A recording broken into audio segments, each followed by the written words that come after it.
Hold on to your seats, Chiefs Kingdom, because the question echoing across the NFL right now is a big one, a loud one, and a deeply emotional one for Kansas City fans everywhere.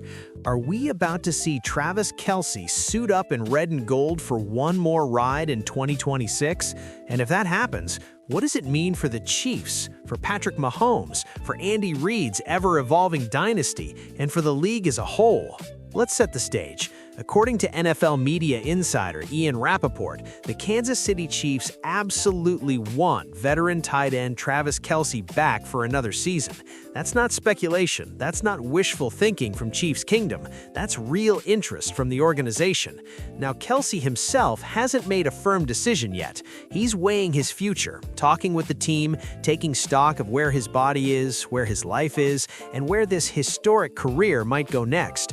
Both sides are expected to reconnect after the Super Bowl to hammer out what a potential return could look like, and that timing alone tells you just how serious this conversation is. Remember, Kelce is currently not under contract for the 2026 season.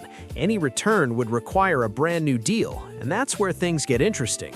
The Chiefs, as dominant and successful as they've been, are facing a familiar challenge for championship teams: the salary cap squeeze. This is the price of winning. When you've hoisted Lombardi trophies in 1969, then again in 2020, 2023, and 2024, when you've been to Super Bowls year after year under Andy Reid, you end up paying elite players elite money. Patrick Mahomes' contract, Chris Jones anchoring the defense, emerging stars all over the roster. There's work to be done to clear space. And yet, despite all of that, Kansas City still wants Travis Kelce back. That speaks volumes. Now let's talk honestly about where Kelce is at this stage of his career. At 36 years old, heading into what would be his 14th NFL season, he's not the same explosive every-snap mismatch he was in his late 20s or early 30s. The tape shows it. He's lost a half step here and there. He's not running away from linebackers quite as often. And that's okay, because what he's gained and what he still brings is something you cannot measure with a stopwatch: football IQ, chemistry, trust, timing. And when it comes to Patrick Mahomes, that connection with Kelce remains one of the most dangerous weapons in the entire league. In the 2025 season, Kelce played all 17 games. Let that sink in. Availability matters. He hauled in 76 receptions on 108 targets for 851 yards and 5 touchdowns. Those aren't prime Kelce numbers, sure, but compare that to tight ends across the league, and suddenly it looks pretty impressive. He was still a chain mover, still a red zone threat, still the guy Mahomes looks for on third down when the defense knows the ball is coming his way and still can't stop it. As one fictional AFC defensive coordinator put it this week, you can age Travis Kelce all you want on paper, but when it's 3rd and 7 and the game's on the line, he's still the problem. And that's the key point here. Kelce doesn't need to be paid like the top tight end in football anymore. He knows that. The Chiefs know that. This is about fit, role, and legacy. Rappaport has previously reported that Kelce will play for the Chiefs or no one in 2026. There's no bouncing around the league, no chasing stats in another uniform. It's Kansas City or it's retirement.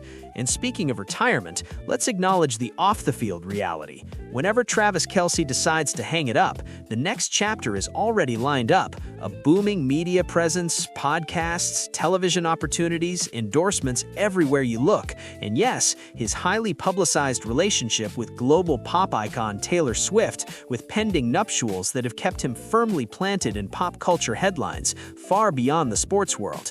Kelce has transcended football in a way few tight ends ever have. Tony Gonzalez opened the door. Kelce kicked it down. But for now, the pull of the game still seems strong. There's been growing buzz that Kelce is leaning toward returning for another season, despite widespread belief last year that 2025 might be his farewell tour. One former Chiefs player told a local radio station, "You don't walk away from this locker room easily. Not when you've still got Mahomes, not when you've still got Andy Reid drawing plays on napkins." And let's talk about that partnership. Andy Reid and Travis Kelce changed how tight ends are used in the modern NFL. Reid's offensive schemes, based on spacing, motion, and mismatches, turned Kelce into a slot receiver in a tight end's body. pre-snap movement, option routes based on coverage, quick reads in the middle of the field, Kelce became the quarterback's best friend. Mahomes, the team's on-field leader and play-calling executor, reads defenses at warp speed, and Kelce reads them with him. That kind of telepathy doesn't grow on trees.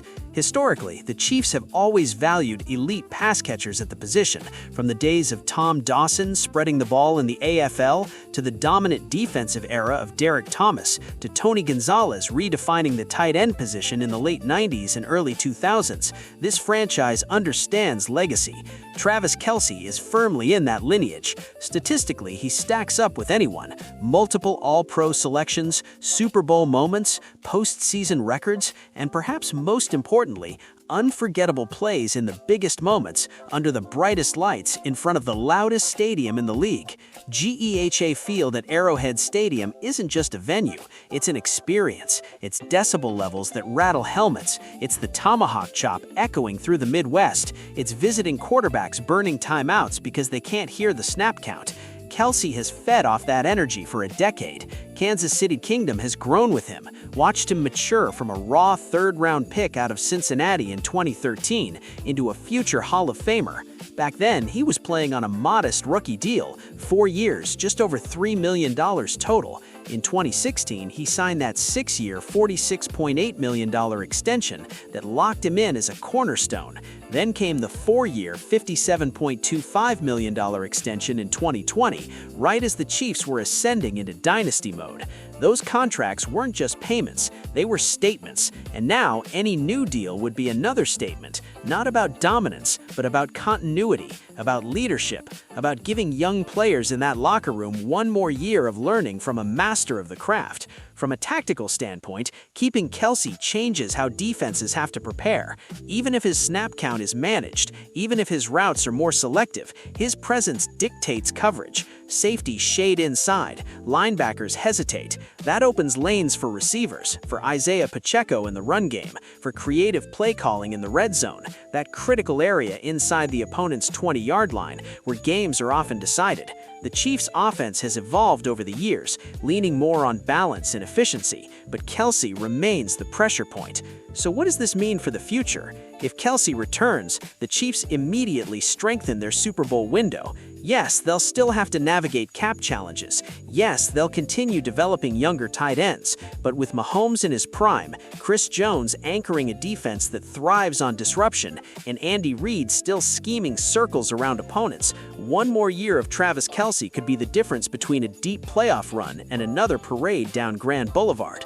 And don't forget the rivalries, the Raiders, the Broncos, the Chargers, games that feel like street fights, games where experience matters, games where knowing exactly where to sit in a zone, exactly when to break a route can swing momentum.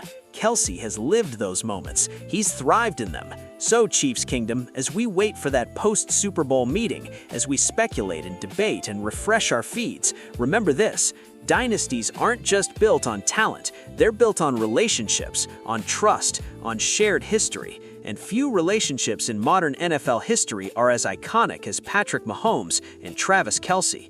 Will we see number 87 take the field one more time in red and gold? The signs are pointing toward yes, but nothing's final yet. One thing is certain though, if this is the end, it's been legendary. And if it's not, buckle up, because the Chiefs might not be done making history just yet. Stay tuned, enjoy the off-season drama, and get ready, because the road to another Super Bowl always seems to run through Kansas City.